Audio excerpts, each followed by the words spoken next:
조갑제 TV 시청자 여러분 안녕하십니까? 2022년 3월 16일 밤 11시입니다.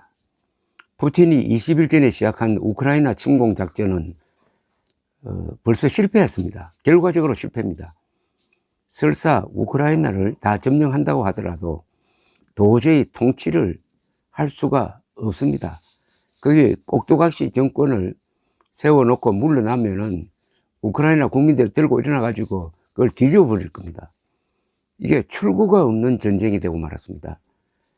아마 푸틴은 단기간에 키예프를 점령하고 키예프의 젤렌스키 정권을 교체할 수 있을 것이라고 생각한 모양인데 여기저기서 오판을 했음이 드러났습니다. 가장 큰 오판은 우크라이나 국민들이 이렇게 결사항전할 줄 몰랐던 오판이고, 나토 미국을 중심으로 러시아에 대한 초강경 제재가 거의 빛의 속도로 진행될 줄을 몰랐을 것입니다. 그럼 푸틴은 앞으로 어떻게 할 것이냐? 지금은 젤렌스키보다도 푸틴이 더 코너에 몰려있는 입장입니다. 그런데 코너로 몰리면 사람은 발작적 행동을 합니다. 더구나 푸틴의 손에는 핵무기가 있습니다. 이게 점차 인류의 악몽으로 지금 커지고 있습니다. 그러니까 러시아군이 우크라이나에서 패배할 것이 확실해지면은 푸틴이 킬로톤급의 소형 전술핵을 사용할 것이라는 전망이 미국과 영국 군사 전문가들 사이에서 나오고 있습니다. 킬로톤급이라면은 TNT 한 1000톤, 2000톤의 소형 전술핵을 말합니다. 푸틴은 예상대로 우크라이나 전투가 진행되지 않아서 지금 앙앙불락하고 있답니다. 스트레스를 많이 받고 있다고 합니다. 그런데 요사이 러시아에서 내어놓는 정책이 뒤죽박죽입니다. 요게 그의 상태를 보여주는 것이 아닌가 생각됩니다. 며칠 전 러시아는 바이든 미국 대통령 등 미국의 전현직 요인들을 상대로 제재를 한다고 그 명단을 발표를 했는데, 바이든 주니어라고 하지 않고 그냥 바이든이라고 썼어요. 백악관의 사키 여성 대변인은 우리 대통령은 이름이 바이든 주니어, 즉 바이든 2세인데 이미 무덤에 들어가 있는 대통령의 아버지를 제재 대상으로 삼았다고 조롱했습니다. 우크라이나 정규군과 시민군의 저항으로 러시아군은 많은 인명 손실을 내고 있는데 아마 수천 명이 전사했을 것입니다. 푸틴은 극동군이나 해군 병력까지 차출해가지고 지금 손실 병력을 메우고 있다고 합니다. 일찍이 본 적이 없는 서방 세계의 강력한 제재로 러시아는 지금 경제, 외교, 문화, 예술, 스포츠, 그리고 도덕성 면에서 모든 부분에서 지구촌의 왕따가 되고 있고 고립되고 있습니다. 러시아 안에서도 지금 반전 시위가 계속 이어지고 있습니다.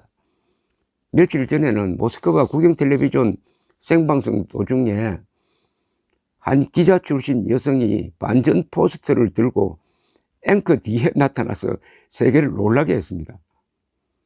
러시아는 땅이 넓습니다. 중국과 미국을 합쳐놓은 것만큼 넓습니다. 그래서 항공편이 아니면 경제활동이 어렵습니다. 그런데 세계의 주요 항공기 및 부품 제작 회사가 러시아와의 관계를 차단하면서 앞으로 항공기를 제대로 띄울 수 있을지도 의문이라고 합니다. 무엇보다도 세계 여론이 들고 일어나가지고 지금 푸틴을 테러리스트나 전쟁 범죄자로 취급하는 분위기입니다. 이런 가운데서 푸틴이 제정신이 아니란 이야기까지 나옵니다. 그런데 전문가들은 아직은 정상이지만은 이 사람의 역사관이나 가치관이나 전략 개념이 자유세계 사람들이 생각하는 범위를 넘어서고 있다고 지적하고 있습니다. 그러니까 핵무기에 대한 생각도 다르다는 겁니다. 서방 세계에서는 핵무기는 방어용이며 공격용으로는 절대로 쓸 수 없는 금단의 무기라고 생각하는데 푸틴은 핵무기 사용을 배제하지 않는다는 겁니다. 러시아 군 전술 교범에서도 핵무기 사용을 전제로 해가지고 전략 전술을 세우고 있습니다. 그런데 여기서 말하는 핵무기는 메가톤급의 전략 핵무기가 아니고 소형 전술핵입니다.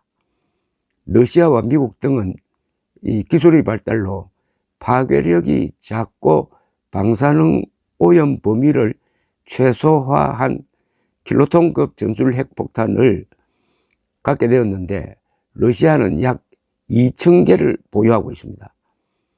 그런데 이런 핵폭탄은 도시를 아예 통째로 날려버리는 전략 핵이 아니고 공항이나 연대급 부대를 정밀 타격하는데 방사능 누출이 또 넓게 퍼지지 않아서 사실상 이걸 사용하는데 러시아 측에서는 별 부담이 없다고 생각하는 모양입니다.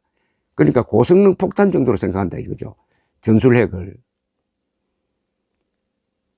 이 푸틴의 사고체계로 보아가지고는 우크라이나에서 패전을 받아들이기보다는 전술핵을 사용해가지고 돌파구를 만들고 서방 세계를 협박을 해가지고 러시아 요구사항을 관철시키는 선택을 하기가 더 쉽다고 보는 겁니다. 그러니까 핵무기 사용을 금기시하는 서방 세계와 달리 푸틴은 핵무기, 특히 전술 핵무기는 사용할 수 있다는 생각이 머리에 들어가 있으니까 이게 위험하다는 겁니다. 그런데 푸틴이 전술핵을 쓰면은 서방 세계는 기급을 하고 핵전쟁으로 확산되는 것을 피하기 위해서 러시아 요구에 굴복할 것이라고 또 푸틴은 계산하고 있을지도 모릅니다.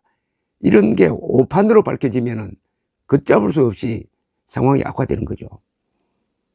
이 상상조차 하기 어려웠던 핵전쟁 가능성이 심각하게 거론되고 있다는 점에서 우크라이나 사태는 이 새로운 역사의 장을 열고 있다는 생각까지 듭니다.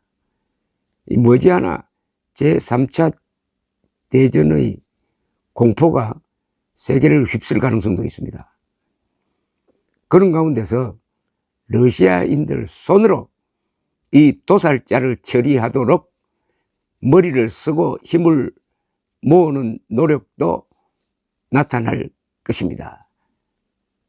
코로나로 몰린 핵무기를 가진 푸틴이 어떻게 나올 것이냐, 이런 주제는 코로나로 몰린 김정은이 핵무기를 가지고 어떻게 나올 것이냐 하는 것을 연구하는 데도 좋은 참고가 될 것입니다. 감사합니다.